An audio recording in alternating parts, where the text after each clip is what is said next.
आज हमारे पास next topic जो कि है हमारे ब्लड ग्रुप से। आई होप आप सभी इसको भरपूर मात्रा में रटते हैं, है ना। अब से हम इसको रटेंगे नहीं, हम इसके कॉन्सेप्ट को समझेंगे। आप इसको जिंदगी में नहीं भूलेंगे। अगर क्वेश्चन पूछता है यूनिवर्सल डोनर, यूनिवर्सल रिसीवर, कितने टाइप्स ऑफ ब्लड ग्रुप होते हैं, RH फैक्टर क्या है, ये सारी चीजें क्लियर होंगी आप सभी की। आपको आगे चल के कभी भी इस बड़े से टेबल को रटना नहीं पड़ेगा। चलिए समझते हैं इसके कॉन्सेप्ट को। आप सभी को पता है हमारे ब्लड ग्रुप कितने टाइप के हैं। बेसिकली होते हैं 4 टाइप्स के, करेक्ट। अब अगर ए ब्लड ग्रुप की बात की जाए तो ये है आप सभी का RBC। क्या है ये? RBC, ठीक है, यानी रेड ब्लड सेल।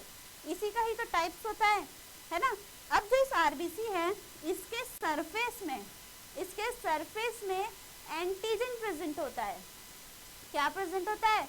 एंटीजन। मान के चलो एंटीजन ए प्रेजेंट है, ठीक है। अब जो एंटीजन प्रेजेंट है आप सभी को पता है उसके अगेंस्ट में किसका फॉर्मेशन होता है? एंटीबॉडी का फॉर्मेशन होता है, करेक्ट।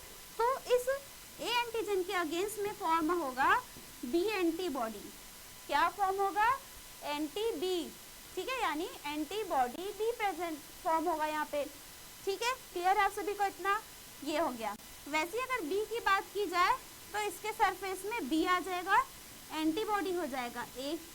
अब बात करते हैं ए बी की।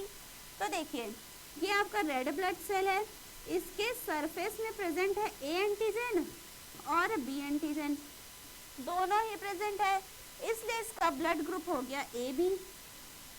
क्लियर है? अब भाई दोनों ही प्रेजेंट है तो इसके अगेंस्ट में एंटीबॉडी क्या होंगे? 0, क्योंकि ए के अगेंस्ट में बी तो फॉर्म नहीं हो सकता, क्योंकि एंटीजन तो बी भी प्रेजेंट है, इसीलिए इसके पास कोई भी एंटीबॉडी नहीं होता। अगर आपसे क्वेश्चन पूछा कि किनमें से या किस ब्लड ग्रुप के पास कोई भी एंटीबॉडी नहीं होता, आपका आंसर होगा ए बी, ठीक है। क्लियर है इतना? नेक्स्ट देखते हैं ओ ब्लड ग्रुप वाले को। ये है आप सभी का RBC, ठीक है। क्लियर है?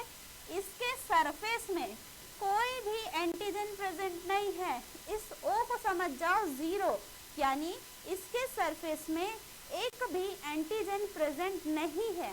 क्लियर है? तो इसके पास जो एंटीबॉडी होगा वो आपके दोनों के खिलाफ हो सकता है, ठीक है। किसके? इसके खिलाफ दोनों एंटीबॉडी आ जाएंगे। एंटीबॉडी ए भी लड़ने के लिए आ जाएगा, बी भी। क्यों? क्योंकि ये तो भाई फॉरेन मटेरियल है, इसके पास कोई एंटीजन ही प्रेजेंट नहीं है। हो सकता है कि आपका एंटीबॉडी इसको क्या करेगा? पहचान नहीं पाएगा, क्योंकि वो तो ए को और बी को जानता है ना, कि ए एंटीजन बी एंटीजन को मैं पहचानता हूँ। इसके पास ए का भी एंटीजन नहीं है, अब उसको पहचान ही नहीं पाता, तो इसके खिलाफ दोनों एंटीबॉडी को बना देता है, ठीक है। तो इसके पास एंटीबॉडी ए और एंटीबॉडी बी दोनों प्रेजेंट होते हैं, ठीक है। क्लियर हो गया इतना? ये था इसका कॉन्सेप्ट एंटीजन और एंटीबॉडी का। अब आप कैसे पता लगाएंगे कि ये किसको किसको दे सकता है और किसको किसको नहीं दे सकता? तो चलिए देखिए। अब बात की जाए ब्लड ग्रुप ए वाले की, ठीक है। ये आसानी से ए वाले को दे देगा, क्योंकि इसको कोई दिक्कत नहीं, इसके अगेंस्ट में बी एंटीजन फॉर्म है, सेम ब्लड ग्रुप है ना। अब ये बी वाले को देने जाएगा तो क्या होगा? ये जो बी एंटीबॉडी है उस बी वाले को पहचान जाएगा कि नहीं ये तो कोई नया चीज है, बी एंटीजन कहाँ से आ गया, मैं तो ए एंटीजन के खिलाफ हूँ, यानी वो कोई फॉरेन मटेरियल है, तो वो उसको मार देगा। आपका ब्लड ग्रुप यहाँ पे कोलैप्स हो जाएगा, ठीक है। यहाँ पे ये बी एंटीजन बी एंटीबॉडी आपके बी एंटीजन को मार देगा, उसके खिलाफ वो काम करेगा, ठीक है। इसीलिए ये बी वाले को नहीं दे सकता, ठीक है। यानी अगर मैं बात करूं ए की, तो ये किसको दे सकता है? ए को दे देगा और ए बी को दे देगा। ए बी को क्यों देगा? क्योंकि इसके पास ए है, ए सेम हो गया, इसीलिए ये उसको दे देगा, ठीक है। क्लियर है?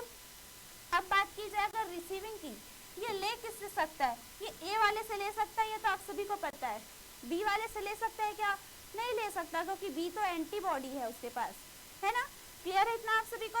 ये लेगा ओ वाले से, क्योंकि इसके सरफेस में कोई भी एंटीजन नहीं है, तो ये आसानी से इसको रिसीव कर सकता है, आपके ब्लड को पता भी नहीं चलेगा कि क्या आके मिक्स हो गया। ठीक है, क्लियर है सभी को इतना? ये था आपके ए की बात। अब बी की बात करी जाए तो बी के सरफेस में बी एंटीजन है, तो नॉर्मल सी बात है बी वाले को वो दे सकता है और ले भी सकता है। ठीक है, और इस ए बी के पास भी दोनों प्रेजेंट है ना, तो ये दोनों को दे सकता है। क्लियर है इतना? देने के लिए तो दे सकता है लेकिन ले नहीं सकता। क्यों नहीं ले सकता भाई? क्यों नहीं ले सकता? क्योंकि इसके पास दोनों एंटीबॉडी है ना, ए भी प्रेजेंट है बी भी प्रेजेंट है। अगर ये इसको दे देगा तो बी एंटीजन कोलैप्स हो जाएंगे, है ना। एंटीबॉडी आपके बी वाले भी है, तो ए भी है, कोलैप्स कर देगा, है ना। इसी वजह से ये दे नहीं सकता, मतलब उसे ले नहीं सकता, लेकिन ये दे जरूर सकता है बी और बी की वजह से। ठीक है, क्लियर है? देने में कोई दिक्कत नहीं है, वो मिक्स हो जाएगा क्योंकि इसके पास भी ए एंटीबॉडी प्रेजेंट है, बी एंटीबॉडी भी प्रेजेंट है। ठीक है, अब ये किसको ले सकता है? तो बी से ले लेगा, ओ से ले लेगा, क्योंकि इसके सरफेस में कोई भी एंटीजन प्रेजेंट नहीं है, तो ये दोनों से ले सकता है। ठीक है, क्लियर है? अब अगर ए बी की बात की जाए तो ये किसको किसको दे सकता है? ये सिर्फ अपने ए बी वाले को ही देगा। क्यों?